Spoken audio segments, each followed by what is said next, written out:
पिछले एपिसोड में हमने देखा था कि युवान कंपटीशन जीत गया होता है। इस वजह से एकेडमी ए के सारे लोग तो खुश हो चुके थे, लेकिन क्यूयू का फादर बहुत ज्यादा गुस्सा हो चुका था। वो धमकाते हुए जाता है युवान के फादर को कि मेरा बेटा जनरल वी के अंदर अपनी ट्रेनिंग ले रहा है, जनरल वी उसे सिखाते हैं, इसलिए अब तुम लोगों को थोड़ा सावधान रहने की जरूरत है। जब मेरा बेटा आएगा तो वो किसी को नहीं छोड़ेगा। इसलिए युवान के फादर उसे एक टास्क देते हैं कि उसे जनरल वी के पास जाना है और जनरल वी को मनाने की कोशिश करनी है ताकि वो युवान और उसकी फैमिली का सपोर्ट करने के लिए मान जाए, जिस पर युवान मान गया होता है। और अब यहाँ से ये एपिसोड शुरू होता है। तो इस एपिसोड की शुरुआत में युवान कई सारे सिपाहियों को लेकर जनरल वी के पास ही जा रहा था, इसलिए सारे के सारे लोग उसे वहाँ पर छोड़ने के लिए आए होते हैं। युवान की माँ तो बहुत ज्यादा उदास थी कि युवान उसे छोड़कर जा रहा है, लेकिन युवान अपनी माँ को समझा रहा होता है कि आपको टेंशन लेने की जरूरत नहीं है, मैं जल्दी वापस आ जाऊंगा। लेकिन युवान की माँ को पता था कि युवान खुद का तो इस सफर में ख्याल बिल्कुल भी नहीं रखने वाला है, इसलिए उन्होंने याओ को भी इस सफर में उसके साथ ही भेज दिया था। युवान और याओ दोनों इस सफर में एनी टाइम साथ ही रहने वाले हैं। युवान के फादर अपने जनरल से कह रहे होते हैं, देखो तुम्हें पूरी सेफ्टी के साथ युवान को जनरल वी के पास तक ले जाना है, रास्ते में उसे कोई भी गड़बड़ी नहीं होनी चाहिए। मैंने ये पूरी जिम्मेदारी तुम्हारे कंधे पे सौंपी है, उम्मीद है कि तुम इस जिम्मेदारी को पूरा करोगे। जिस पर जनरल कह रहा होता है, एम्परर आपको घबराने की कोई जरूरत नहीं है, मैं अपनी जान लगा दूंगा युवान को सही सलामत वहां तक के पहुंचाने के लिए और वहां से वापस लाने के लिए। आप बेफिक्र रहें, युवान को कुछ नहीं होगा। इसके बाद युवान सारी तैयारी करने के बाद वहां से जा रहा होता है, लेकिन तभी वहां पर भागते हुए यूवी आ रही होती है। वो युवान से कहते हैं, युवान तुम मुझे छोड़कर कहाँ पे जा रहे हैं। वो भाग कर आती है और युवान के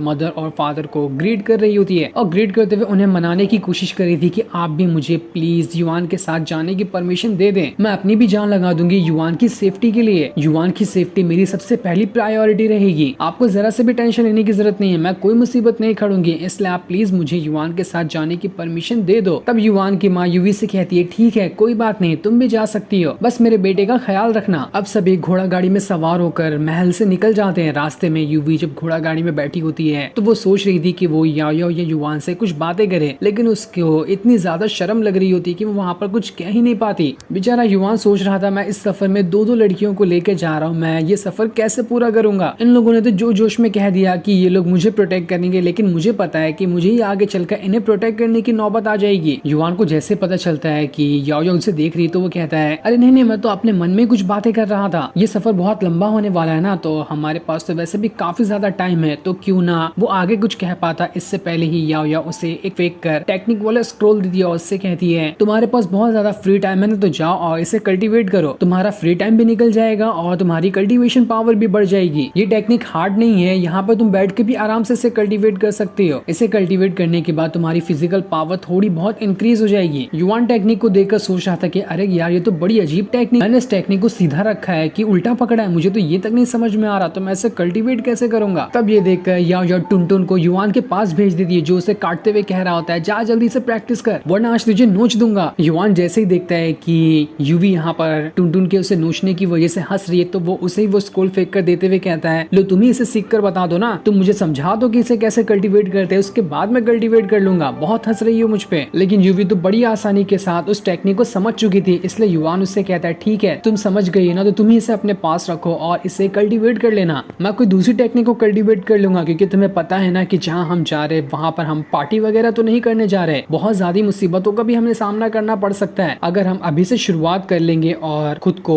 फाइट के लिए तैयार रखेंगे तो हमें आगे चलकर परेशानी नहीं होगी, इसलिए तुम इस टेक्निक को कल्टीवेट कर लो। जिस पर यूवी कहती है, ये तो बहुत अच्छी बात है, ठीक है फिर मैं इसे जल्द से जल्द कल्टीवेट कर लूंगी। प्रिंस आपका बहुत बहुत शुक्रिया मुझे ये टेक्निक देने के लिए। युवान कह रहा होता है, शुक्रिया करने की कोई जरूरत नहीं है, ये तो हमारे सफर की शुरुआत ही है, थोड़ा सा हम आगे क्या जाएंगे, हमारा ये सफर बहुत ही ज्यादा मुश्किलों से भरा होने वाला है, तो खुद की जान हथेली पे रखने के लिए पूरी तरह से तैयार रहना। मुझे तो हाल फिलहाल वो टेक्निक सीखनी है जो मेरे फादर ने मुझे स्क्रॉल में दी थी, मैं तो खुद अभी तक उसे नहीं समझ पा रहा हूँ। जिसके बाद अब यूवी ने उस टेक्निक को कल्टीवेट करना भी स्टार्ट कर दिया था। उसी के साथ साथ युवान उस स्क्रॉल वाली टेक्निक को भी समझने की कोशिश कर रहा होता है जो उसके फादर ने उसे दी थी, लेकिन अब भी वो उसे ठीक तरह से नहीं समझ पा रहा था। इसलिए जब रात को सारे लोग आराम करने के लिए एक जगह पर रुकते हैं, तब याओ ही युवान की मदद करती है ताकि वो स्क्रॉल वाली टेक्निक को समझ सके। इसलिए युवान ने वहां पर उस टेक्निक को कल्टीवेट करना स्टार्ट कर दिया था। पर जैसे वो कल्टीवेशन स्टार्ट करके खुश हो रहा होता है कि तभी टुनटुन ने उसका पीछा करना शुरू कर दिया था। टुनटुन का ये मतलब था कि युवान यहाँ पर रुके ही ना जब तक ये इस स्क्रॉल वाली टेक्निक टेक्निक को पूरी तरह से कल्टीवेट ना कर ले, इसलिए युवान डर के मारे वहाँ से भाग रहा होता है। तो वहीं अब याओ याओ ने यूवी की भी मदद करना स्टार्ट कर दिया था उस स्क्रोल वाली टेक्निक को सीखने के लिए, जिस वजह से यूवी भी उस टेक्निक को अच्छे से सीख पा रही होती है। और काफी देर की मेहनत के बाद ऐसा लग रहा था कि यूवी यहाँ पर अपना ब्रेक थ्रू कर जाएगी। याओ याओ युवान से कह रही होती है, रुक जाओ, अभी यूवी को जरा सा भी डिस्टर्ब मत करना, हम यहीं पे खड़े होकर यूवी को देखते हैं कि वो कितने टाइम में अपना ब्रेक थ्रू करती है। अगर यहाँ पर यूवी ने ब्रेक थ्रू किया तो वो क्यूआई नरिशिंग रेल्म के अंदर पहुंच जाएगी, जो कि क्यूआई नरिशिंग रेल्म की शुरुआत ही होगी। जो सुनकर युवान कह रहा होता है, मैंने सुना है कि क्यूआई नरिशिंग रेल्म जो है वो 4 हिस्सों में डिवाइड किया गया है, जो कि 4 अलग अलग लेवल हैं। काफी सारे लोग क्यूआई नरिशिंग रेल्म जो है उसका लो लेवल भी ठीक तरह से ब्रेक थ्रू नहीं कर पाते, लेकिन अगर मुझे लगता है कि यूवी यहाँ पर अच्छे से मेहनत करे तो वो क्यूआई नरिशिंग रेल्म के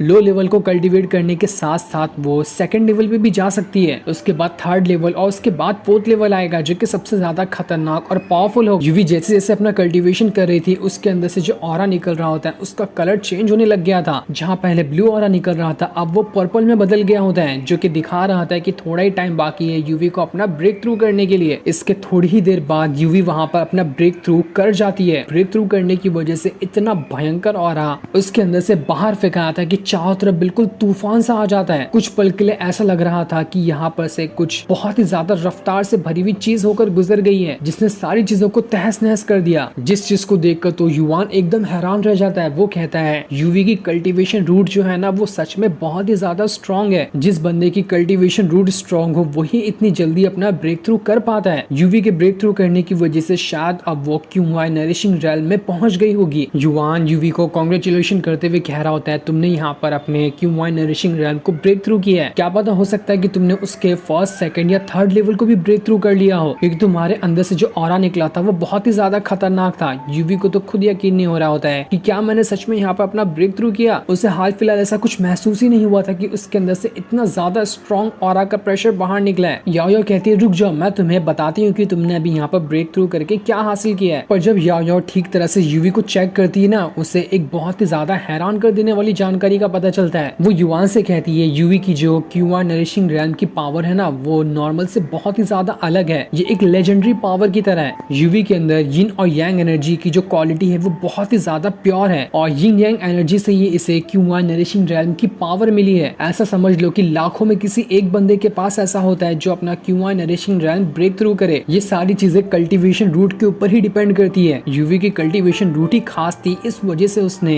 यिन और यांग एनर्जी का इस्तेमाल करते हुए अपना क्यूआई नरिशिंग रेल्म को ब्रेक थ्रू किया। युवान कह रहा होता है, आप जो बात कह रही है ना वो मुझे इंटरेस्टिंग तो लग रही है, लेकिन आप मुझे ये बता दो कि यिन और यांग एनर्जी से अगर कोई कल्टीवेशन करे तो इससे फायदा होता है कि नुकसान होता है? क्या ये अच्छा होता है या खराब होता है? याओ कहती है, अच्छी है या बुरी है जो मैं बताऊंगी उस हिसाब से तुम अंदाजा लगा लेना। यूवी की जो यिन और यांग एनर्जी है ना, इस वजह से इसे इस तरह की खास पावर मिली है कि वो एक टाइम पे 2 टेक्निक को कल्टीवेट कर सकती है। वो एक ही टाइम पे चाहे तो 2 कितनी भी खास टेक्निक होगी उसे कल्टीवेट कर पाएगी, लेकिन अगर उसने एक टाइम पे एक ही टेक्निक को कल्टीवेट करने की कोशिश की तो वो उसे कल्टीवेट नहीं कर सकती। जब भी वो कल्टीवेशन करेगी तो उसे अपनी यिन और यांग एनर्जी दोनों की पावर का एक साथ इस्तेमाल करना पड़ेगा। वो दोनों का बैलेंस नहीं बिगाड़ सकती। अगर हुआ तो इससे यूवी की कल्टीवेशन को ही बहुत ज्यादा नुकसान हो सकता है। ऐसा समझ लो कि यूवी जब भी अपना कल्टीवेशन करेगी तो उसे दुगना मेहनत करनी पड़ेगी किसी एक चीज को सीखने के लिए, क्योंकि उसे अपनी यिन और यांग दोनों की एनर्जी को फुल करना पड़ेगा, तभी जाकर वो अपना ब्रेक थ्रू कर पाएगी। और कभी भी ये बैलेंस बिगड़ा तो समझ लेना कि यूवी कभी उसके बाद अपना कल्टीवेशन नहीं कर पाएगी, उसकी सारी की सारी कल्टीवेशन पावर खत्म हो जाएगी। इसी वजह से जब इसने यहाँ पर अपना ब्रेक थ्रू किया तो इससे उतना कुछ खास महसूस नहीं हुआ कि उसने हाँ सच में अपना ब्रेक थ्रू किया है। जो सुनकर तो युवान भी हैरान रह जाता है। वो अपने पास से एक स्क्रोल निकालता है और उसे यूवी को देते हुए कहता है, ये 4th लेवल की ना एक डिवाइन टेक्निक है, इसे तुम कल्टीवेट करने के लिए रख सकती हो। उसी के साथ साथ याओ याओ जो होती है वो भी अपने पास से सेम 4th लेवल की एक टेक्निक निकाल और उसे यूवी को देते हुए कहती है, तुम्हें इन दोनों टेक्निक को एक साथ ही कल्टीवेट करना है। जो देखकर तो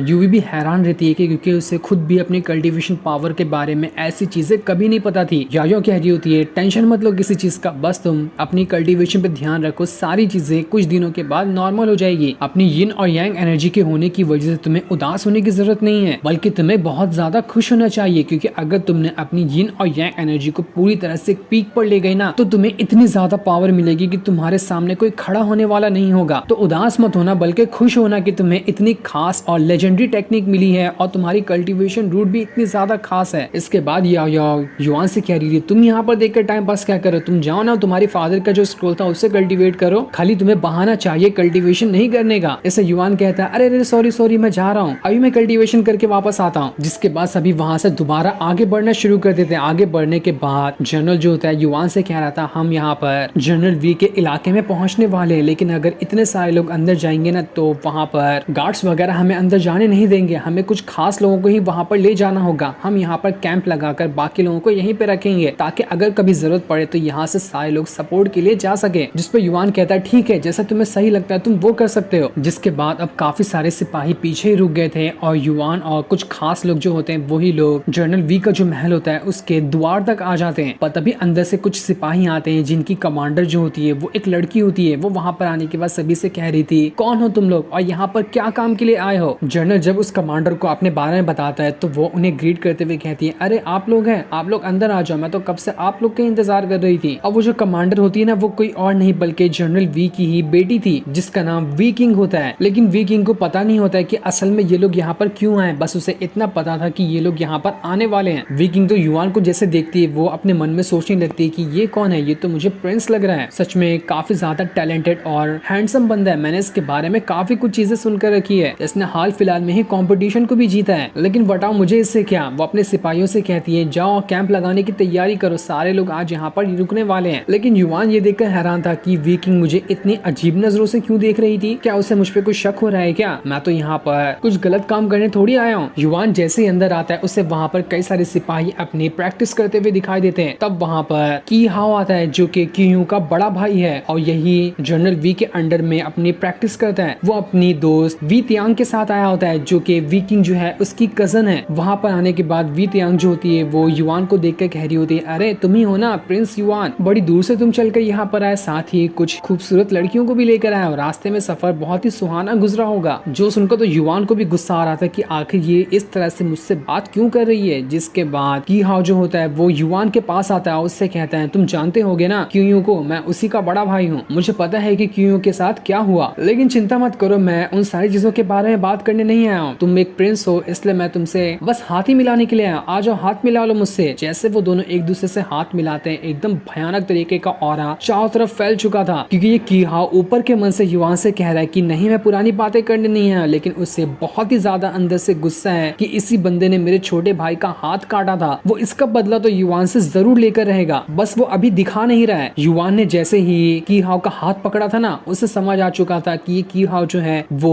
क्यूआन नरिशिंग रैल्म के लेट स्टेज पे पहुंच चुका है, जो कि सच में कमाल की पावर है। युआन ने तो अभी तक क्यूआन नरिशिंग रैल्म को ब्रेक थ्रू भी नहीं किया, जिसका मतलब साफ है कि की हाओ युआन से ज्यादा पावरफुल है, वो तो क्यू से भी ज्यादा पावरफुल है। की हाओ युआन को यहाँ पर कह रहा था आज रात को ना हमने तुम्हारे लिए एक छोटी सी पार्टी बनाई है, उम्मीद करता हूँ कि तुम उस पार्टी में आना पसंद करोगे। वी किंग जो होती है वो समझ चुकी थी कि यहाँ पर की हाओ बहुत ही ज्यादा गुस्से में युआन को देख रहा है, कहीं ये लोग यहाँ पर ही झगड़ा ना करने लगे। वो उन लोगों को रोकने की कोशिश कर रही होती है, लेकिन ये दोनों तो बातें किए जा रहे थे, ऐसा लग रहा था कि दोनों अभी यहाँ पर एक दूसरे को उठा पटक मारना शुरू कर दिया। ये देखकर युआन कहता है तुम मेरे लिए पार्टी रखो और उसमें मैं ना आऊं, ऐसा नहीं हो सकता, मैं आऊंगा तुम्हारी पार्टी के अंदर। बड़े ही एटीट्यूड के साथ दोनों ने एक दूसरे से बातें की होती है। इसके बाद की हाओ वहाँ से जाने लगता है, जाते हुए कहता है याद रखना कि तुम्हें शाम को डिनर पे आना है। अब की हाओ जैसे ही अपने कमरे में आता है ना वहाँ पर क्यू का मास्टर भी मौजूद था, जिसने सारी की सारी बात की हाओ को बता दी थी कि आके क्यू के साथ क्या हुआ। की हाओ जो होता है वो